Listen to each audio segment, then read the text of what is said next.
Kodak didirikan pada tahun 1888 oleh George Eastman dengan tujuan membuat alur fotografi bisa dilakukan sendiri. Janji mereka, Anda menekan tombolnya, kami akan mengerjakan sisanya.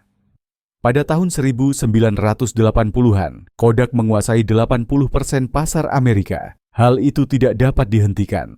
Model bisnis Kodak adalah razor dan blade. Model ini melibatkan penjualan produk dasar, razor, dengan harga yang rendah atau bahkan di bawah harga produksi sambil mengandalkan penjualan produk pendukung, blade, dengan harga yang lebih tinggi untuk menghasilkan laba. Kamera dijual murah. Film dan pemrosesan menghasilkan keuntungan besar. Film memiliki margin kotor sebesar 70%. Kodak menghasilkan miliaran dolar. Namun di balik layar, sebuah revolusi kamera sedang mengintai. Pada tahun 1975, Steve Sasson, seorang insinyur Kodak, menemukan sesuatu yang luar biasa. Kamera digital pertama, itu kikuk, resolusi rendah, dan lebih maju dari masanya. Sasson menunjukkannya kepada para eksekutif Kodak. Tanggapan mereka, itu lucu, tapi itu akan merugikan bisnis film kita.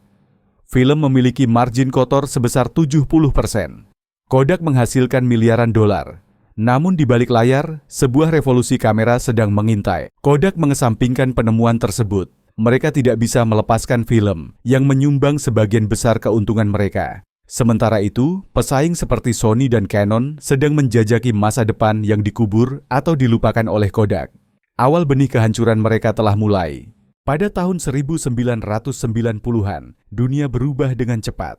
Kamera digital mengalami peningkatan. Konsumen menyukai ide menyimpan dan berbagi foto tanpa film. Kodak ragu-ragu, takut hal itu akan menggerogoti bisnis mereka. Canon, Sony, dan Nikon tidak ragu-ragu. Kodak mulai merasakan kemunduran mencoba menanggapi dengan kamera hibrida, foto CD. Itu adalah sistem mahal yang memungkinkan konsumen mengubah foto film ke format digital. Masalahnya, terlalu rumit, terlambat, dan terlalu jauh dari keinginan pelanggan. Pelanggan mulai beralih ke kamera digital. Lalu datanglah pukulan telak, smartphone. Pada tahun 2007, iPhone mendefinisikan ulang fotografi. Tiba-tiba semua orang memiliki kamera di saku mereka. Upaya Kodak untuk mengejar ketertinggalan gagal. Pada saat mereka masuk ke dunia digital sepenuhnya, dunia telah berubah. Pada tahun 2012, Kodak mengajukan kebangkrutan, perusahaan yang pernah jadi simbol inovasi telah jatuh. Menghabiskan 25 miliar dolar untuk research and development selama 30 tahun. Akhirnya tanpa satu pun produk yang berhasil. Apa yang salah? Mari kita uraikannya. Kodak gagal karena berpegang teguh pada masa lalu. Ketakutan akan kanibalisasi ke dalam menyebabkan inovasi stagnan.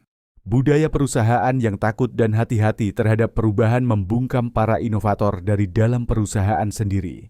Mereka salah membaca pasar, berasumsi film akan selalu mendominasi. Sementara itu, para pesaing terus beradaptasi.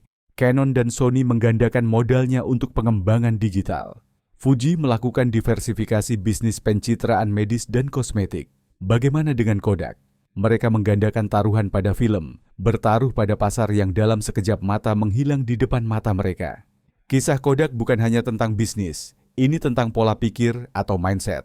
Sukses melahirkan kenyamanan. Kodak lupa pelajaran George Eastman dalam membangun perusahaan. Ambil risiko atau Anda akan tertinggal.